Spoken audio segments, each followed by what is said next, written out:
Today's guest is Marcus Christo, a homeopath in the UK who founded the charity Travelling Homeopaths Collective in 1990, which was the same year he graduated from Homeopathic College. The Travelling Homeopaths provide acute care to hundreds of festival goers across the UK at festivals such as the Glastonbury Festival, the Cambridge Folk Festival, the Deershed Festival and the Stainsbury Folk Festival, and much more. Marcus is also a practitioner of the present child method, which was pioneered by Dutch homeopath Janita Venama. Interestingly, before Marcus became a homeopath, he was working in the catering industry at the Royal London Homoeopathic Hospital, so his fate was on the cards even before he knew it. You can find out more about Marcus at www.thc.org.uk or www.marcuschristo.co.uk or check the show notes for more information. Thanks for listening. Welcome to the Homeopathy Hangout, where we discuss all things homeopathy from around the world. And now my mum and your host, Eugenie Kruger. Hello, homies, and a very warm welcome to Homeopathy Hangouts. Today, we get to hang out with Marcus Christo from the UK. Welcome, Marcus. Thank you. It's lovely to have you on today. I always start off by asking my guests how they were first introduced to homeopathy. Do you mind sharing that with us? It goes back many years when I lived in a little rural village in East Anglia, and there was a local alternative person a few doors down, and she was a herbalist and ran a health food shop. And as well as that, I then discovered she was studying homeopathy. So I used to put all these books out and give me the odd remedy, probably to the annoyance of my parents, who were very scientifically driven, particularly my father. And she gave me an odd remedy or two. And then I was working in the catering trade. When I left school, I went and studied catering, and then I ended up doing a few years stint in London and then back somewhere else for a year to do some more studies. And when I came back to London, I ended up taking the lowest paid job, which everyone thought I was quite insane. But it was at the Royal London Homoeopathic Hospital in Great Ormond Street, where it used to be. That is cool. I read that in your bio and I'm like, what? Of all the places. What was that like? I got to meet some amazing people. And the most amazing person I met was the Queen's physician at the time. He's now deceased, a guy called Charles Elliott. No, it was Charles Elliott. So before Peter. Oh, really? Okay. And we started off on a bit of a bad note because he wanted some things out for his little Masonic group. It's called the Order of St. Lazarus. And in the end, he was writing a quill pen to me, and I'll probably write back in a manky NHS biro. And in the end, we clarified a few things, and we became, rather than enemies, we became good friends. One day we were doing this really amazing spread to his group, the Order of St. Lazarus, and he came up to me and said, I can't thank you enough. You just transformed everything. Just one letter, and then you phoned me out, taking the initiative to phone me up and to actually sort of sit me down and say, well, what do you actually want from us? Because we can provide it, but it'll come with a cost. And he said to me, you've got good listening skills. He said, have you thought about studying to be a homeopath? And I smiled and I said, in 2 weeks' time, I start my training at the College of Homoeopathy. And he went, amazing. Oh. So, he said, well, if you need some support, then talk to me. He was ousted from the faculty of homeopathy because he was also a chiropractor, and he ran this healing route. And they used to wear these black capes and these flat hats. Oh, and really? Imagine, so the Homeopathic Hospital was onto Queen's Square, and they used to walk across this square. It was quite dark. It was like out of a horror film. And they just go down into this crypt in this church. And I'd love to have been a fly on the wall to see what they actually did next. Me too. They'd come back after this sort of service they'd have in the crypt, and then they would feed them and water them, and they'd go home rather drunk. And so it was all good fun. So my journey started, really then, officially. And I spent 4 years at the College of Homoeopathy. I was blessed to meet some really amazing people. Most of them, I later found out, were druids. What druids? They were druids, yeah. And the Druid Order here in the UK was set up by, who's fronted by the head druid, the archdruid, was Thomas Morn. And Thomas Morn was the person that really brought homeopathy to the UK. And out of that, what was born was the Society of Homeopaths and the College of Homoeopathy. And everything then is stemmed out from those two things, is stemmed out from there, and other schools have manifested. So it was only when I got talking to different people and I found out that you had to be a druid to study it in the early days before the colleges were set up. But I've suddenly begun to realise how small the planet was. It was after graduation, I was going off to Glastonbury. This was in 1990, and I was going off to run the homeopathic tent, as it was known as then. It'd been run by another school for donkey's years, and it was exclusive and not inclusive. So my remit was to try and be as inclusive as possible, but don't worry if it's the first year, it isn't quite as inclusive if you want it to be, but just gradually open it up, because we know there's lots of colleges out there. And so, yeah, I was looked after by some people I grew up with, really. They were older than me, mentors in different ways, different phases and paths in life. But they looked after me. And yeah, it was really when I left my coat behind, and I had this big camper van. And I thought, I'm not driving that back through the city to get down to the East End to pick up my coat. So I hopped on the tube and I ran back. By the time I got back, graduation, I know I've been given my certificate, all that bit happened, but there was like champagne and God knows what going on the lawn. And all that was left was the lecturers. And I sat down and had a very interesting chat with Barbara Harwood, who had become the principal after Robert Davison had been pushed to one side as vice principal due to too many wacky ideas. He was a really good guy. They were a really good, both a good dynamic team, really. And when I sat down, I was having a chat with her and drinking champagne and telling her what I was up to, and telling her that Carol Boyce and Linda Shannon were also joining us at Glastonbury, along with one student, and the rest of us were all graduates. There was 10 of us. She said, do I know this person and that person? And I suddenly realised that all these people that I knew that were like the elders, different paths and faiths in life, were people that I'd been hanging out with, and that Barbara was good friends with them. And then I found out the story of how she got into homeopathy, and she knew the Sex Pistols, and she wanted to save Sid and Nancy from their heroin addiction. And that was set her path in homeopathy. And then I had to ask her about her flamboyant clothing. I said, tell me, now I know these clothing must be Vivienne Westwood's clothes. And they were. I've been right for years, but didn't have the courage to ask her.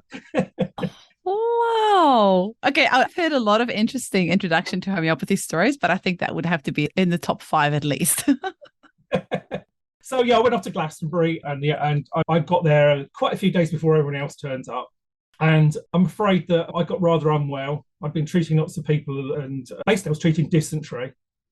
There was an outbreak of dysentery on the site due to some problem with water supply. And I got dysentery as well. And by the time the crew turned up, I was telling them to F off. And they were making my truck dirty. And somebody said, you need a dose of arsenic. I said, I'm taking it and it's not doing anything. I think one of them, they took me under the wing and gave me some remedies, and I then managed to join the rest of the team midweek, having a week on my own. It was quite funny, but yeah. And it was then myself and another colleague, Andrew Ward, who we both studied at college together, decided to move the whole thing on. And we did the same year, we did the Cambridge Folk Festival. And it was literally, and I know we said it in our film, we keep saying it, over a pint of Guinness, the birth of the Travelling Homeopaths happened. No. And then we started to do more and more events, and over the years we've developed training days, like an induction day, and we're doing lots of different things now. You can't, in the early days we used to treat lots and lots of people. Now we treat hardly any people. And what the problem is now, what we're realising, that the receptive audience, we've known this for a while, is the 18 to 34-year-old. Now, I reckon only 20% of those know what homeopathy is, either because their friends were brought up on it or they were brought up on it. So they've got a natural curiosity. So they'll turn up and ask us questions, and then we'll give them a remedy for their hangover, their hay fever, whatever their summer acute is that they're expressing. And then we get another, so the other 80% haven't got a clue what it is.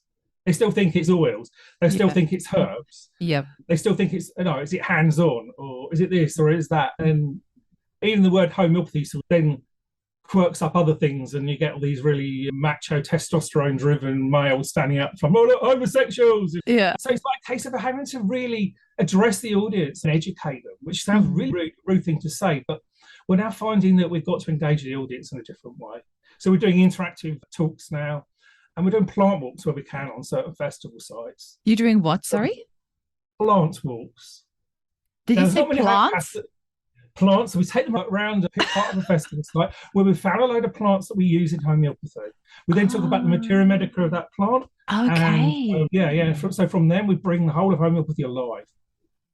That's very interesting. So you are the founder of the Travelling Homeopaths Collective. Did you start that by yourself, or did you start it with somebody else? In the early days, Andrew Wall was around for a couple of years. He decided to do some other things, and then I think it was in 1997 we became a charity. That's incredible. So you have been, and you started this in 1990, like just after you graduated. So it's been going for 30 odd years.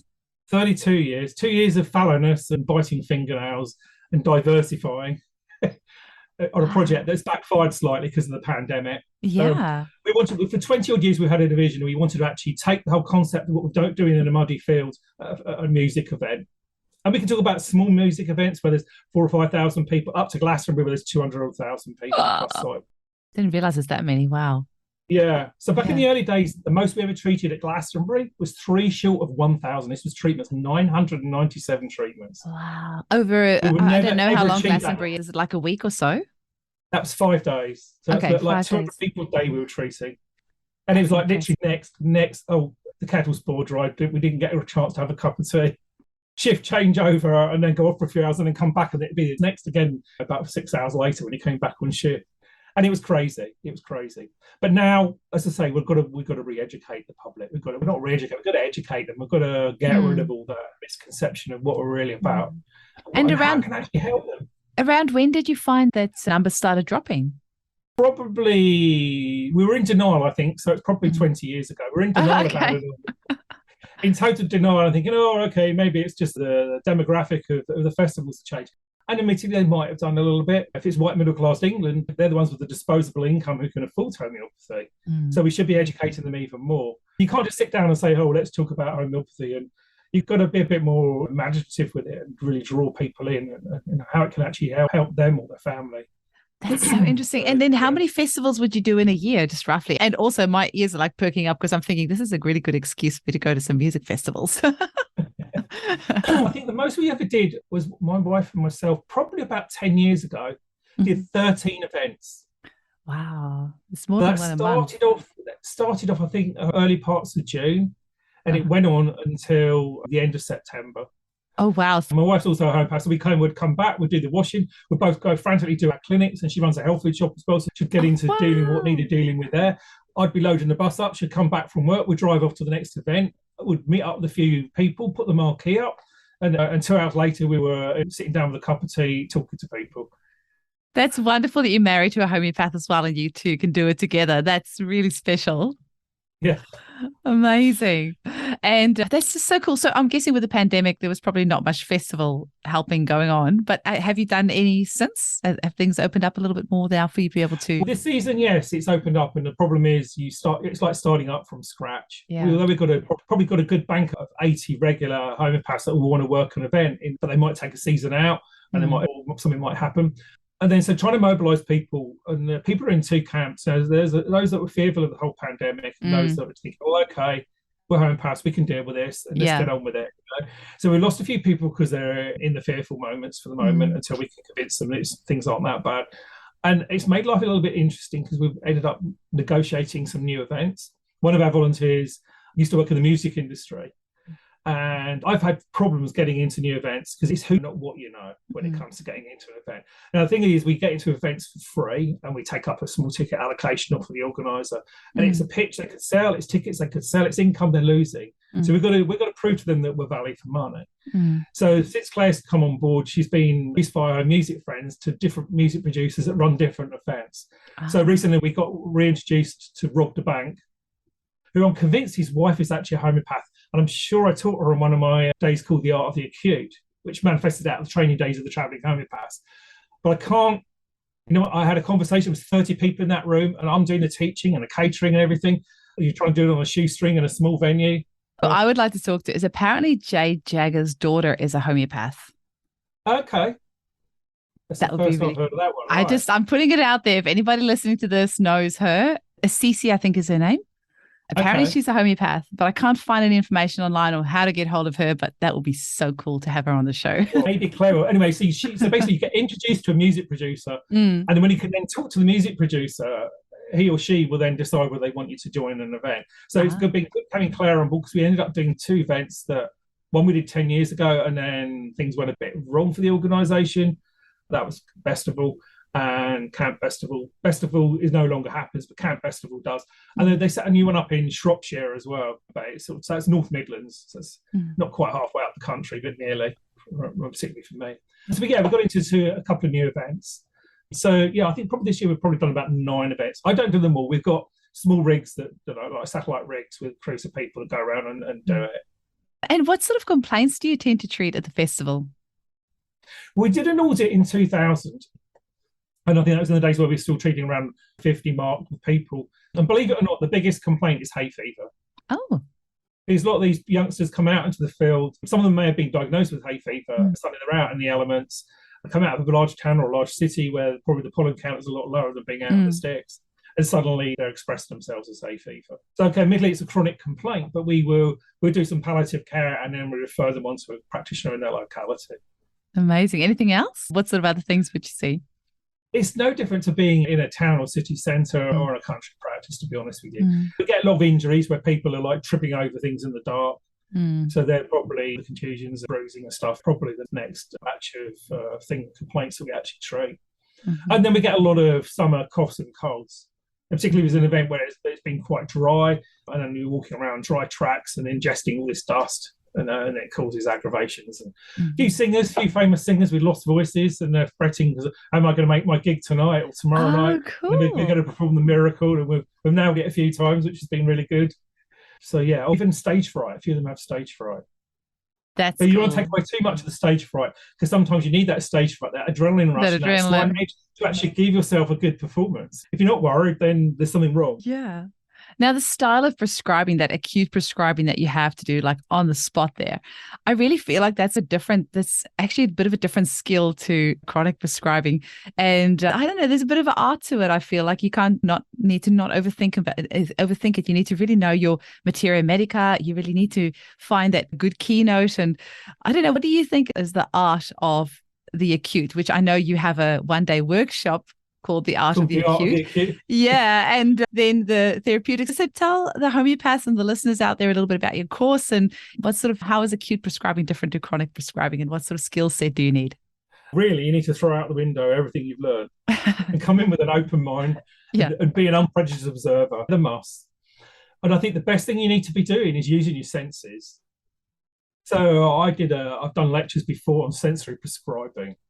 And people think I'm an utter fruit lip. If you go into the aphorisms of the Organ of Medicine by Samuel Hahnemann, I think between 90 and 107, you actually read those aphorisms.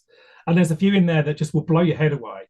And it will make you realise that, oh my God, no wonder my results aren't as good as I want them to be, because we get fixated in a certain methodology. So what we need to do in these situations is put everything along to one side. And materia medica can help. But the dangers of knowing too much materia medica is you can start asking questions around a remedy. So it's a no-no. Let's never do that. Yeah. Even if you've got a hunch about something, put it to one side. Write down the margin on your bit of paper. Let go of it. Often it's not the obvious, and often it is the obvious. But until you've actually heard the whole story, you haven't got a complete picture. Yeah. So it's like the four-pronged stool. You want to know the modalities, you want to know the symptoms, you want to know the etiology, and you want to know what's actually being affected with affinities. And the reason why you want to know the affinities, you know which part of the repertory you need to be diving into. I get people to point. There's about times, I've got a stomachache, and the stomach's up sort of just below the heart there, and just for ribs. And they say I've got a stomachache. They actually mean they've got an abdominal ache. Yeah. So you can spend ages looking in the wrong part of the repertory. That's true. So never finding the simillimate and then getting stressed out because suddenly what should be taking 15, 20 minutes is taking you half an hour, three quarters. You want to keep the client focused. You've got to keep the client really utterly focused. You've got to keep focused. But at the same time, using all your sensory perceptions at the same time. This is where you're going to find the differentiating symptoms. So you want to find out what's going on right now, not what happened 10 days ago or 5 days ago or 3 hours ago. That's going to lead you down the wrong cul-de-sac, because it's going to allow you to prescribe something that was okay then, but not now. The only crucial part is the etiology. Is when did it start happening? It's when I arrived at this field of the downpour of rain, I got soaking wet. That's what you needed to hear. You don't need to, then I got a fever, it went to 97.1, and then I had this, and then I had that. Don't want to know, irrelevant. Just chuck it away. It's not going to get you from A to B. I think we're riding that bike for hours trying to find the simillimate, and you're going to fall off a few times. You're going to graze yourself badly because you're going to end up doing a bump prescription. That's literally in a nutshell. What I do whole days training for the charity, and I do another day of my own. And I do some of the same stuff at Southdown School of Homeopathy. They've managed to persuade me to go do some stuff with them of late. And then I do acute therapeutics as well. I really don't like doing that. And it's a lecture I don't like doing, but every homeopath wants a sodding shortcut. They're not prepared to actually work at finding the remedy, you know? And there is no shortcut. The shortcut is really in taking the case and keeping it precise in a box here. Sometimes what can happen, though, is that we get a polycrest come up. And then you've got 3 big polygraphs. You've repertorised down and you're thinking, oh my God, what do I do now? And at that point, you've then got to really be really careful how you ask questions. You might need to get into asking them some more general questions about their own well-being. Because what's actually happening at that point is it's the constitutional remedy that's rearing its ugly head. And if you've only got a short space of time, 15, 20 minutes, you haven't got time to delve into taking a chronic case. Yeah. So what do you do then? You just quickly do a bit of differentiating, ask a few general questions. And what's good is often somebody will come in with somebody and, like a case with no mentals, you can still prescribe on. It's how Bowenhouse and some of the early day people pre-Kent, before Freud and Jung came along and influenced our whole decision in getting fixated on mental and emotional symptoms, which 9 times out of 10 in an acute case, they're irrelevant. Yeah. Totally irrelevant, yeah? Other than the fact, oh no, he's not normally like this. He's so bloody irritable. He's throwing things around the tent, and we've actually got a symptom at this point. Yeah, it's so clingy. Before we haven't. It's their general personality and their own well-being. It's who they are. Remedy isn't going to sadly change all of that unless they want to change. But then they're going to work out why they're like that. Absolutely. Now you're also working on, you said, the concept of street clinics in the UK. That would be amazing because. Yeah. I don't know about your health system over there, but certainly it feels like things are definitely imploding over here in Australia. It's just there's so many people now that are saying they can't even be bothered going to the doctor anymore because, for one, a lot of doctors won't even pay you. They will just look at you from a distance, or they will just do telehealth. The hospitals are backed up. There's people are just not getting the answers that they seek. We've got wait lists here, especially if you want to see a specialist, 9 to 12 months minimum for you to get in to see a specialist through the public health system. I don't know how things are going over there, but I can imagine that, talk to me about this concept of the street clinics that you're working on. Yeah, so 20 odd years ago, we had a vision of actually taking homeopathy to the high street. And we had a truck designed and then went for funding and failed miserably. And then we put it on ice. And then back in the early 2000s, I think it's 2000. No, I can't remember. Anyway, no, it wasn't early 2000s, mid 2000s. We decided to do something about it and we decided to pedal around the Netherlands. Because that's a good thing. We did 200 miles in 5 days, and our roadie with his caravan was with his motorhome thing with backup bits and pieces of bikes and God knows what else on the back of his van. Was a Dutch guy. He hadn't been back to Holland for a very long time. And so the 5 of us, the famous 5, pedalled around the Netherlands. We raised £8,000. We then got match funding. And then what did we do? 4 years ago, we went out and bought, nearly 4 years ago, we went out and bought a truck. Oh, cool. It was a big mistake. Oh, no. Huge mistake. I literally only sold it about a week before Glastonbury, and I managed to recoup some of the losses, but not significantly. It's a very long story, but in a nutshell, we've learned a lot from it. There's a shortage of HGV drivers. I couldn't get the HGV class lifted on it. I tried getting it through as a motorhome. The government's blocking that because they don't want people taking to the hills and going off grid because they want to be able to count and control us and all the rest of it right now, And it's an even bigger need, because like you're saying in Australia, the same thing's happening here. We've got a government that does not want to fund the health service. It really wants to go down the private route. And it's only going to be very wealthy people that can afford to be treated with allopathic medicine and good specialist care that they actually may need. So it's even more so now. So we're now at the point where the truck's gone. I need to see what surplus cash there is left. And we've now going to scale it right down to a small white van with a canopy off the side of it, a table and some chairs, and go for it. But I don't think it's going to happen until later on in the year. You've got to start somewhere. Yeah, we should have started this way. We should have gone this way around the first time round. The truck was all singing and dancing, had its generator in it, and it had lights and heat, and it was absolutely glamorous. And it looked gorgeous inside by the time we finished sorting it out. But it just wasn't, we couldn't get anyone to drive it. So if you can't get anyone to drive it, and then because it had a certain class on it, it entered into problems with insurance. All these things you don't think about, you wouldn't think about beforehand because you just wouldn't know that was required. I did a lot of research and I knew there was a few ways out of it all. And the only way, we couldn't even do it hypothetically. We had to be the owners of the vehicle before the powers to be would listen to us. And we should have actually ditched it before we did anything then, rather than we should have got rid of it in the first 12 months, not 4 years later, really. I always say you hardly ever regret the things in life you did as much as the things that you didn't do. So at least you did it, and now you can live to regret it instead of wondering what if. So we're going to have this little van, and it's going to drive it into towns and villages and city centres, allocated points where we've negotiated with the local authorities. Then we're going to basically run a drop-in clinic, which is no different to how we will work at festivals. The only difference is that we will actually be treating people that are on low incomes, and those that can afford treatment will basically be sold a gift voucher to keep the truck going.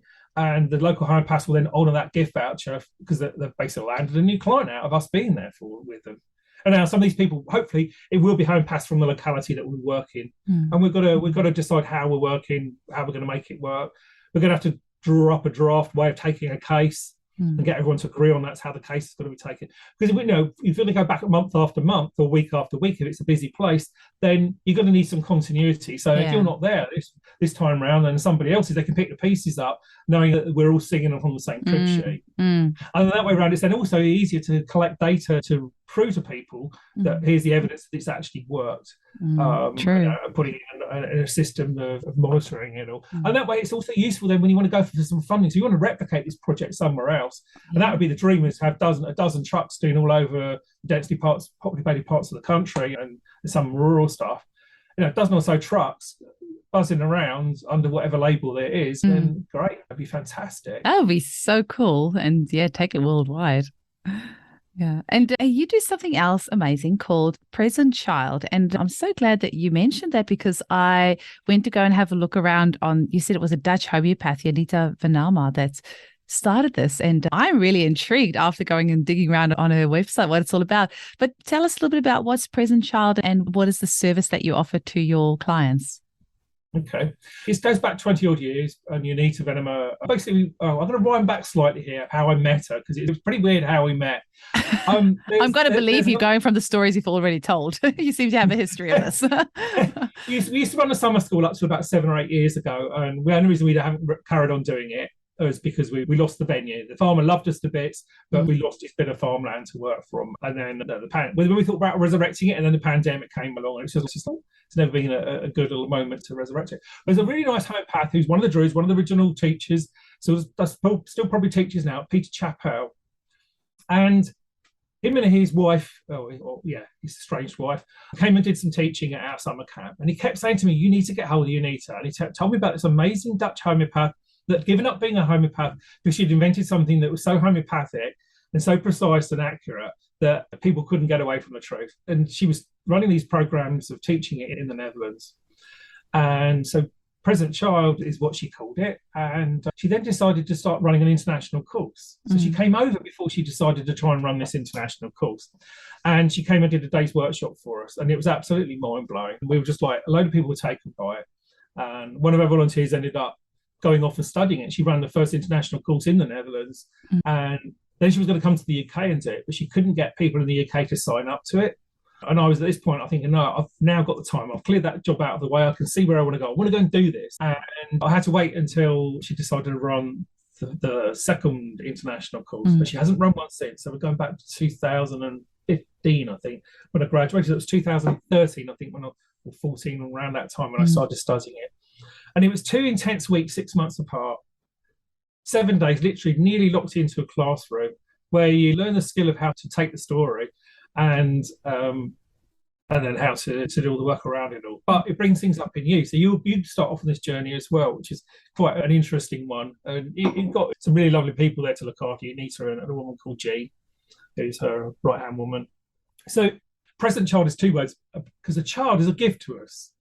Whether it's our own child or a child that we resonate with, that it might be a niece or a nephew or a friend's child, and so they're a gift, and they give us an introduction, or not even an introduction, they give us an understanding of ourselves. Yeah. So a child is a mirror. They're a mirror to what's going on in our subconsciousness, and children will act out our subconsciousness for us. So when we get a child that's got ADHD or AD, or they're got Asperger's syndrome, or they're on the autistic spectrum, or they've got some other learning disability, or they're really angry, or they're hyperactive, or whatever label you want. I don't like giving labels, but these people will have labels. So then the parent that gets most affected by it will be the one that comes to tell you a story. Now, they might come to you with homeopathy, and you know damn well that a remedy's not going to work. A little while back, I had a lady come to see me. She was desperate. Her child kept choking on strawberries or any food. So she'd eat something, she'd choke, gag, and bring it up. And I thought, this is interesting. So I asked a bit more, and I went, Ray, I don't want to take a homeopathic case here. So she said, why? I said, this isn't her story, it's your story. So I took the story of the child through the mother's eyes, but what she's telling me is her story. So I then, when I've taken the intake story, I then take that away and I translate that story into her story. So literally when she mentions the girl's name, I can mention her name. Or if she mentions she does this, I do this. So I can do, it's a very simple translation. I find the simpler you keep it, the more likelihood of the person having that light bulb moment of realizing that when they were the same age as that child, what was going on and how it affected them. And it'd be something that packed away in their subconsciousness to the degree that doesn't matter if you gave them a remedy. If you gave that mother a remedy, she's never going to get there because she's buried it so down deep, or the father has, or wherever it is. But she's buried it so deep. And there was one moment she thought it was one thing, and I said, no, you just told me that. You know that about yourself. When I did the feedback, I said, it's something else.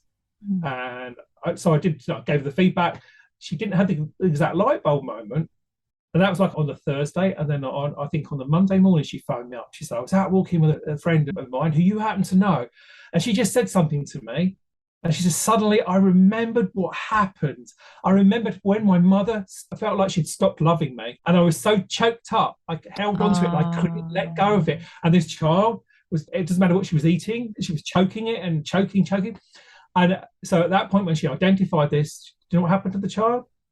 She didn't have to keep choking on food anymore. That is cool. It really can be as simple as that. I think the problem is here in the UK, a lot of people don't know a lot of therapy. And so sometimes they know what the problem is, but what they don't realise is how they're protecting themselves. So they can't see what they've actually done to themselves to protect themselves. So I'm finding if people have done a lot of therapy, it's a little bit more difficult to hit that couple. When people have done very little therapy, 3 sessions of bang wham, you've got them back on track and the child's freed from that story. I've actually found that as well, because so often for people who've gone to a lot of therapists, they will often tell me what the therapist tells them about themselves. So they will say, oh, it's because I am suppressing things. My therapist says it's because I'm suppressing this, I'm suppressing that. So you might not be, there might actually be something else to it, but it's like they can't then let go of the story that the therapist has told them about themselves. And they're so invested in that. So it is, I do find that sometimes a little bit tricky. So I will always verify, is that what the therapist told you about yourself, or is that what resonates with you? Yeah, I had one lady come about her son, and everything he wore was brown. His room was brown, and he had terrible problems with his bowels where he just couldn't hold on to this diarrhea. Oh my gosh. Flying out. So everything was brown, right? And so I did the feedback session, and I thought, I'm getting nowhere here. And I thought, there's got to be something. So I thought, just tell me about all this brown shit. What shit in you's got to come out? I had to get really down to that level because nothing was working. And I thought, this boy really wants me to help him free him up from this story. He really doesn't want to be doing this anymore. Otherwise, his mother wouldn't have arrived on my doorstep saying, can you help me with this present child therapy? So then she said to me, I know what it's about. I said, are you sure you know what it's about? Yeah, I've been doing psychotherapy for blah, blah, blah. And my therapist has told me I don't have to let go of it. And my mouth dropped and I went, that's not what your son's trying to tell me to tell Leah. He's saying you got to let it out. You got to let go of it. If you want to free him from this story, you got to let it go. I said, so why won't you let go of it? So she said, I'm just worried what's going to happen next when I let go of it. Yeah. I said, your son's telling you something different. And then I used what she admired in him and I reflected back. So I turned the admiring of what she admired in him into what she's forgot to admire in herself. Wow. I said, no, look, let's look at this way around. And then she went, okay. And then I bumped into her somewhere about a year later. And she said, I can't thank you enough. In the end, I did let go of it.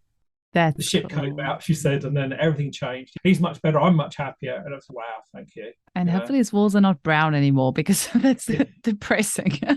Oh, Marcus, it's been really fun having a chat with you. Can you tell our listeners just one last message that you want to leave them with and how they can get hold of you? And then we'll say goodbye. Yes. One last message. Oh, okay, yes. I think really what we need to be doing is pulling together and not pulling apart as homeopaths. We need to be supporting each other wherever we come from, whatever path in life, whether we're classical or not classical, or we're a sensation, or we're this or that. We need to be pulling together and helping each other out in these hard times. And we need to be getting out into the streets and telling people that homeopathy is absolutely wonderful and this is how it works. Which is why the whole concept of street clinics. We're not just talking about actually doing things outside of a van. We're talking about going out with a gazebo or even a wallpaper pasting table and a sun umbrella, any incarnation we can get out there in, talking to people and showing them what we can do to fix them, and really putting the profession of homeopathy on the map. Oh, you've inspired me. As you're saying this, I'm just thinking, yep, I need to actually get out there. I need to figure out how I can get a van and get out there and help people so that That's amazing. And how can people get hold of you? We'll put your links in the show notes, but just is there anywhere in particular that you want to send them to, or anything else that you want to share about how they can book with you or engage with you? Okay, if you need to get hold of me, Marcus at thc.org.uk. That should get through to me. Excellent. Phone that, Google my websites up, and it's presentchild.me and marcuschristo.co.uk. And there's other ways of getting hold of me. Telephone numbers are on there as well. And, Excellent. So don't do anything alone. Do it together. We're mammals. We're herd creatures. We need to be pulling together. Absolutely. And keep an eye out for Marcus at some festivals. Thank you so much for your time. I really appreciate it. It was very fun having a chat with you. Thank you very much for inviting me, and take care, everyone. And enjoy being a homeopath.